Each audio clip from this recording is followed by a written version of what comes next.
Paraíso do Tocantins, 24 de março de 2005. Religião católica.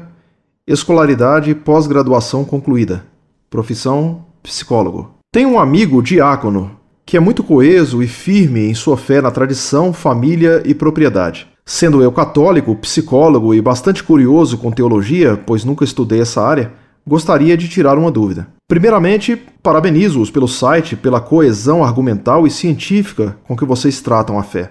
Científica de ciência, de estar ciente do que faz, como diz o padre Oscar Quevedo. A minha inquietação é a seguinte: a humanidade vem sofrendo degradações esfoliativas há anos. Vivemos um tempo em que a família, a instituição, vem se mortificando, a tradição se perdendo com os absurdos de igrejas evangélicas que, sem o menor conhecimento teológico, leem a Bíblia como se fosse uma literatura de Stephen King. Eu quero muito saber o que vocês pensam da tradição, da família e da propriedade.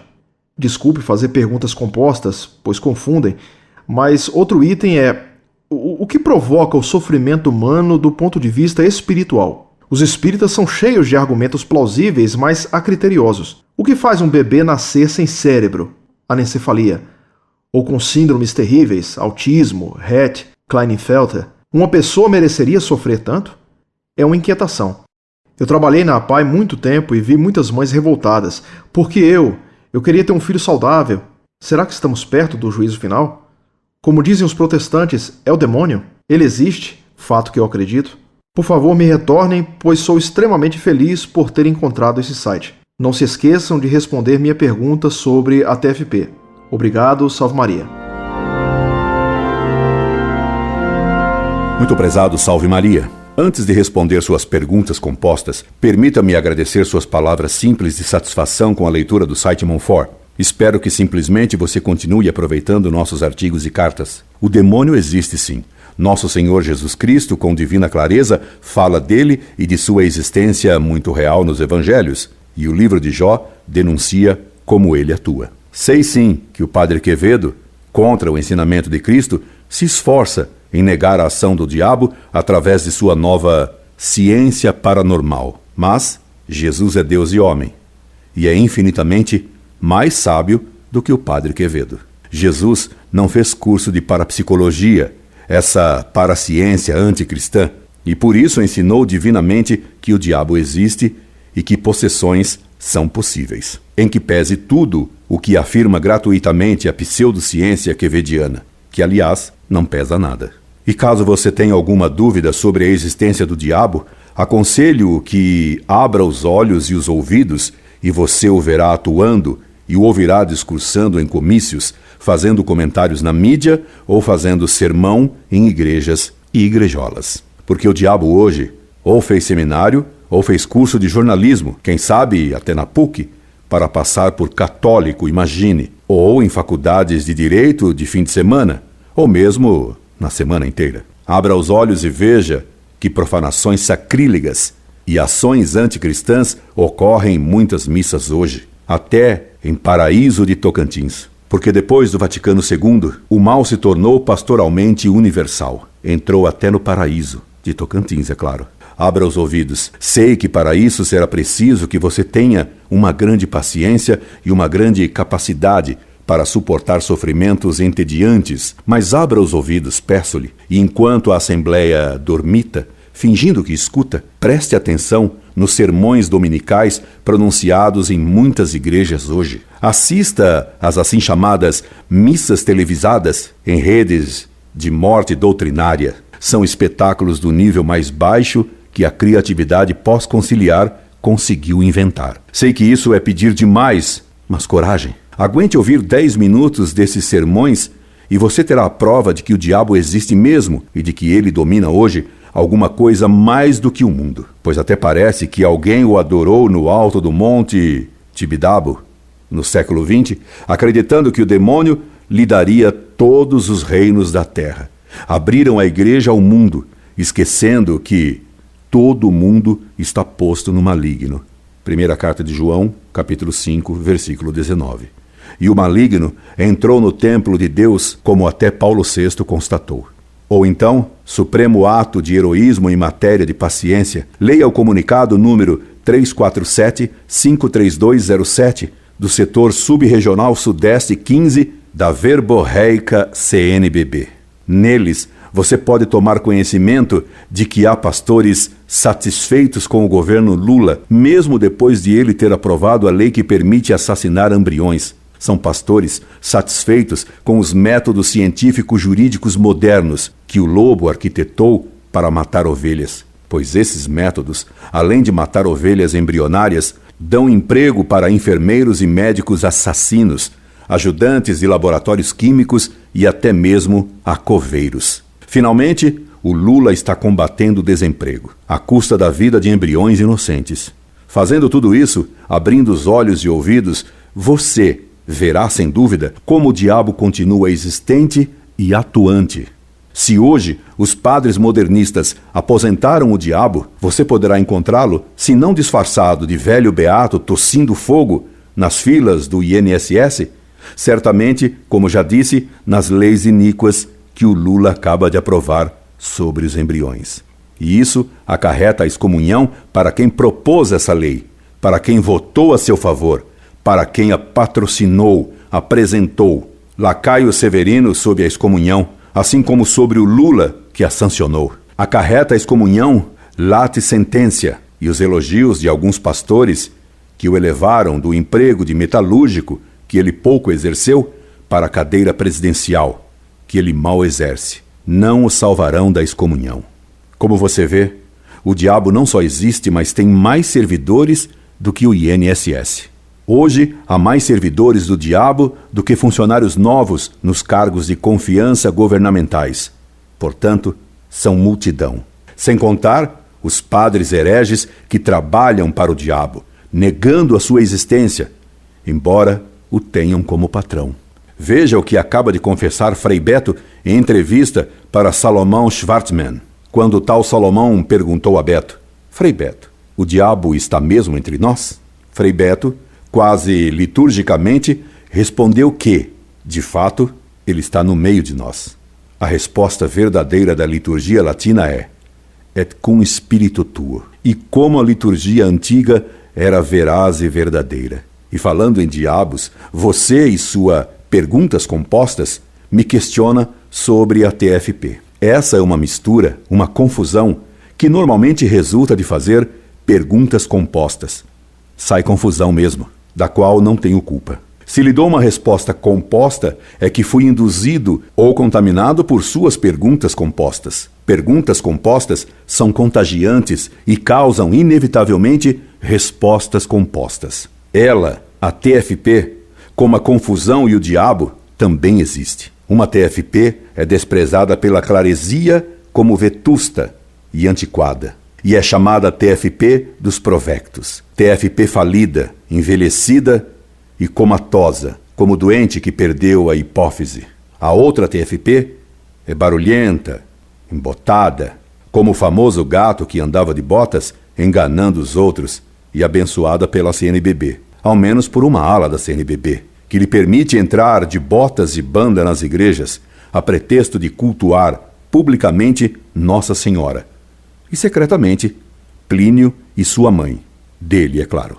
Ela, a TFP, como a confusão, está dividida, e todo o reino dividido perecerá. Como já lhe disse, ela está dividida em TFP dos provectos e TFP dos arautos. A TFP dos provectos é a que vegeta em estado agônico. A TFP dos arautos está disfarçada de cavalaria medieval, sem cavalos, e marchando a toque de caixa, já que se resume a uma banda. Ela vive na flauta e batendo caixa. Sob o aplauso de bispos e cardeais, per omnes orbis terrarum, parece que o clero pós-conciliar, ecumenicamente, gosta muito de banda. O mundo virou coreto. A primeira é bien morante. A segunda, por hora, es bien vivante. Ambas as TFPs, de modo semipúblico uma, ou secreto a outra, continuam cultuando e aguardando a ressurreição do imortal Plínio Correia de Oliveira. Distintas e adversárias nos tribunais, elas se confundem e se iludem romanticamente, sonhando à beira-túmulo, como Inês à beira do Mondego. E essa é a única consolação das TFPs divididas, unidas no culto comum a Plínio, que é o único imortal falecido. Sem contar, é claro, os imortais, por título, isto é, os imortais da Academia Brasileira de Letras, que conta com tantas letras quanto imortais. E nesta República dos Cartuchos, até o Sarney virou imortal. Meu Deus, o Sarney imortal, graças a seus ardentes marimbondos de fogo. Marimbondos que nos fazem lamentar que não tenha sido inventado antes um inseticida literário para exterminar a esguicho inseticidal os tais marimbondos do Sarney. Meu Deus, que poetas o mundo precisa aguentar, de que marimbondos é preciso se coçar. E o Paulo Coelho também virou imortal. Que alquimias o mundo precisa aguentar. Só falta o padre Marcelo Rossi virar imortal. Que sermões será preciso escutar. E se há tais imortais no mundo atual, por que PCO não poderia ser imortal também? Afinal, ele era o profeta de Higienópolis e garantiu que não morreria sem fundar um milenarista reino de Maria. Ele afirmava ter tido a impressão de que Nossa Senhora lhe prometera uma imortalidade temporária, até fundar o reino de Maria. Foi só impressão. Morreu. Morreu em 1995. Está morto até hoje. E isso não é uma impressão. Está morto mesmo. Impressionante. Um imortal morrer. Que imortal o mundo viu falecer. Pax anima eius. Que profeta é preciso aguentar. Que sectários é preciso contemplar. E ainda por cima, lá nos vem o Padre Quevedo com sua paranormática ciência abracadabresca trazer-nos o atestado de aposentadoria do diabo, e até negando que o diabo, esse imortal infernal, exista. Plínio, o velho, morreu. Até Plínio, o moço, morreu. Pergunte para seu professor de história ou de literatura latina. Os Plínios velhos e moços, profetas ou funcionários públicos, também morrem. Todos os Plínios morrem. O da TFP também. Como Malbrot, está morto e enterrado. E quando se morre, ainda que se acredite na imortalidade do defunto, se morre por longo tempo, asseguram os franceses. E não são só os franceses que garantem isso com seu imortal ditado. Fica-se morto até o juízo final, como ensina a Igreja. Os cemitérios de todo o mundo comprovam que os mortos ficam mortos até o juízo final. Juízo esse que ninguém sabe quando virá. Muito menos que seja em 2007. Xiii, vai demorar, hein? Pois então, o imortal Plínio Correia de Oliveira morreu. Morreu mesmo. Está tão morto, tão quanto Tutankhamon. Mas apesar de sua morte, há entre os arautos e provectos quem se imane na esperança de que ele, ao contrário de Tutankhamon, vá ressuscitar em breve. Em 2007, para ser mais preciso. Informe então seu amigo diácono desse segredo arautiano, desconhecido talvez no paraíso de Tocantins, mas bem acreditado pelos frequentadores do cemitério da Consolação, pelos fãs das flores sempre vivas. Como você talvez não saiba o que acontece por aqui, nos cemitérios paulistas, é muito comum ver-se esgueirarem silenciosamente entre as sombras sepulcrais negros gatos misteriosos, assim como devotos murmurantes, devotos que parecem gatos, gatos que se fingem de devotos. No cemitério da Consolação, além dos negros gatos misteriosos, aos devotos de PCO e da Senhora Mãe dele, rezam para seus santos imortais, já mortos, enquanto aguardam a sua ressurreição. Para 2007. Como sebastianistas modernos, fundaram até uma editora de nome revelador. Retornarei, prometendo, nas entrelinhas, a volta de Plínio. Não como Renavan, ensolarado em mortalha macabra, mas em carne e osso, e até com muita carne, que o defunto era bem fornecido. E quando isso se der, tefepistas e arautos esperam colaborar para a conversão da igreja que hoje, dizem eles, em segredo e às costas de cardeais e monsenhores, está corrompida. Você me perguntaria dessa vez simplesmente, ou melhor, simploriamente, e os cardeais que apoiam a banda que passa, sabem disso? Não desconfiam do que se lhes diz às costas? É claro que eles não dizem isso para os cardeais que os apoiam. Eles são arautos muito vivos, são até da sempre viva. Jurariam até o contrário, caso fosse necessário. Enquanto rezam e aguardam ressurreições, coletam ricos donativos de viúvas ricas e de comerciantes ingênuos, contribuições devotas de alumbrados que não sabem o que fazer com suas fortunas e donativos de pobres ignorantes iludidos, enquanto pedem piedosas bênçãos a padres, bispos e cardeais, treinando e dando as rasteiras magistrais que alguém prometeu lhes dar, em meio a sorrisos. Promessa feita, promessa cumprida. Palavra dada deve ser respeitada. E assim vão vivendo na flauta, que sabem muito bem tocar caixas. Finalmente, atendo a sua última pergunta composta, que mistura reencarnação e anencefalia. Pergunta-me você, por que Deus permite que nasçam crianças doentes, deficientes e anencefálicas? Os espíritas falam em reencarnação e que crianças nascem com deficiências para pagar pecados de outra vida anterior. Ora, como poderiam pagar os pecados de que não se lembram? Ser punidos sem saber o porquê é que causa revolta. Toda criança nasce como imagem de Deus. Seus defeitos ou deficiências físicas não são punição por pecados de vida anterior, existência anterior que nunca existiu. Lembra-se você do cego de nascença do Evangelho, que os apóstolos perguntaram a Cristo por que nascera ele assim, se seria por culpa própria ou por culpa dos pais? E Cristo sabiamente respondeu, explicando que não fora nem por culpa própria, nem por culpa dos pais que ele nascera cego. E ademais, há que distinguir dois tipos de anencefalia, a física e a metafórica. A física é a única que todos lamentam acontecer numa criança mal formada. Mas a pior anencefalia é a metafórica, porque a anencefalia metafórica é voluntária, é culpada, é adquirida lendo mangá, jogando RPG ou assistindo televisão, lendo certos autores, acreditando em certos gurus ou até diplomando-se em certas faculdades. Assim como o pior cego é aquele que não quer ver, o pior anencefálico é aquele que ama ser cranialmente vazio. É aquele que faz questão de ser encefalicamente oco. Como você bem sabe, o mal absoluto não existe. A anencefalia voluntária e metafórica não pode ser atingida em grau absoluto. Não. Não venha você me citar contra isso o exemplo de certos astros da TV ou nomes de políticos famosos. O vácuo mental absoluto, como o mal absoluto, é impossível. Sempre alguma coisa boa há. E como não há males que não tragam algum bem, ou pelo menos alguma vantagem, a anencefalia voluntária pode trazer duas vantagens possíveis e uma consequência certíssima. Primeira vantagem, não morrer afogado, pois o anencefálico voluntário estará sempre boiando, sua cabeça vazia lhe serve de salva-vida.